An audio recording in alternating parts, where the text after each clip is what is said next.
What is going on, guys? Welcome back to another video. Welcome back to Flips.Corner. Today, unfortunately, we're talking about the double sweep that happened between the Flyers and the Sixers. I think this is the first time in Philly sports history where two teams got swept on the same weekend. I want to talk about the Flyers first because they were the overachievers. Flyers obviously were going into March with a 3.9% chance to even make the playoffs. They went absolutely bonkers into the Olympic Games, and they made a great playoff push. We all know that they went on to play the Pens. We knocked off the Penguins. It was a great series. It really kind of gauged the team on where they were at. We got some really good playoff experience, having to play Crosby, Malkin, Letang. All those greats, they will be in the Hall of Fame soon. And of course, we met our maker, that being the Carolina Hurricanes. They have been competing for a cup for the last couple years. If you ask any Flyers fan, I think we all knew, they were kind of on the older side, roster-wise, but the Flyers were able to take advantage of that with our speed and our neutral zone defense and Vladar having a great series. That's what made us win. Now, we got into playing the Hurricanes, and man, they're a great team. Great team. Game one, they proved that they're a cup contending team against us. But you could clearly see, talent-wise, they were better defensively, offensively, neutral zone. They were the better team.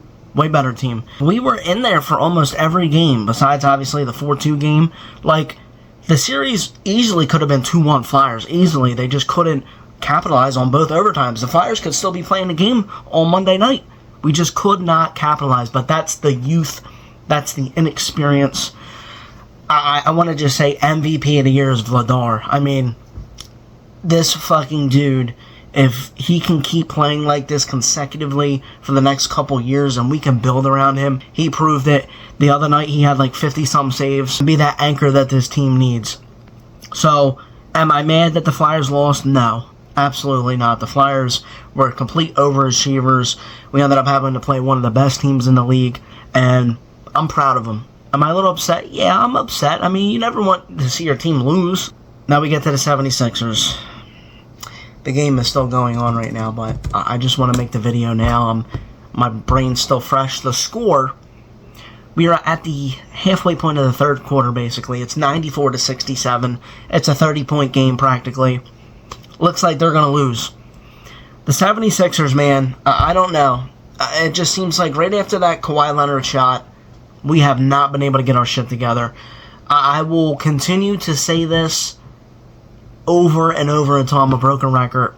The front office on the Philadelphia 76ers is one of the worst front offices in the league. There's a 20-move page of everything that Morey's done wrong. The front office, Comcast, just everything. The front office is terrible. I hate the front office of the Philadelphia 76ers. Morey needs to go. Absolutely needs to go. I've been saying this for years, ever since that James Harden shit, that it wasn't going to work out. Look at where James Harden is at now. He's playing on the Cavs. Let me see, are the Cavs even still in there? James Harden was not it. I knew it from the jump. James Harden was not it. And we still got him anyway. We still gave away pieces to get him. He had a great game. What was it, against Boston? He had a 45-point game or something. Obviously, he was a mentor to Maxey, but it never worked out. That's just been the 76ers since 2019. Shit just hasn't worked out. I'm happy that we were able to beat the Celtics, a 3-1. I'm not going to discredit that. That was great. I enjoyed beating the Celtics, don't get me wrong. But you get 4-0'd by the Knicks. They beat you a couple years ago. And it just seems like after that 40-point loss, right? We lost 40 points to the Celtics. We lost by 40 points to the Knicks. They learned how to get better, and we played better without Embiid. But then when he's in there, it doesn't seem like anything's meshing. I don't know what the right move is. I don't know if you build with Maxey and VJ.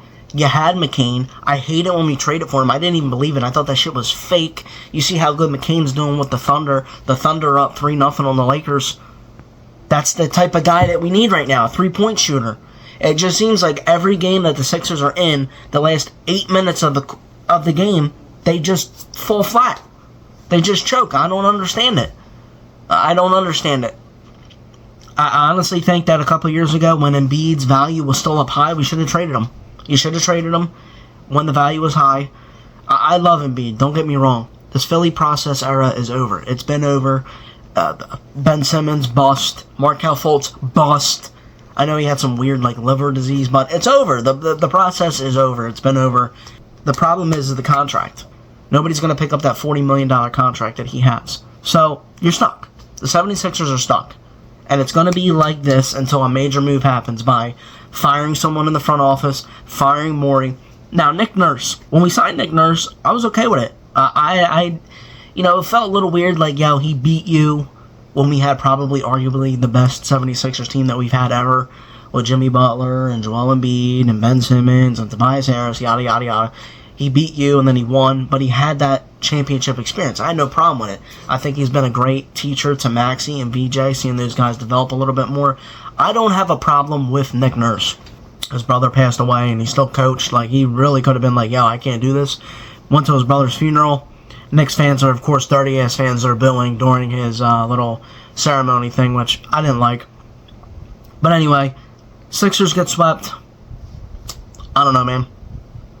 I'm not, like, at a loss for words. I'm really, like, not even upset.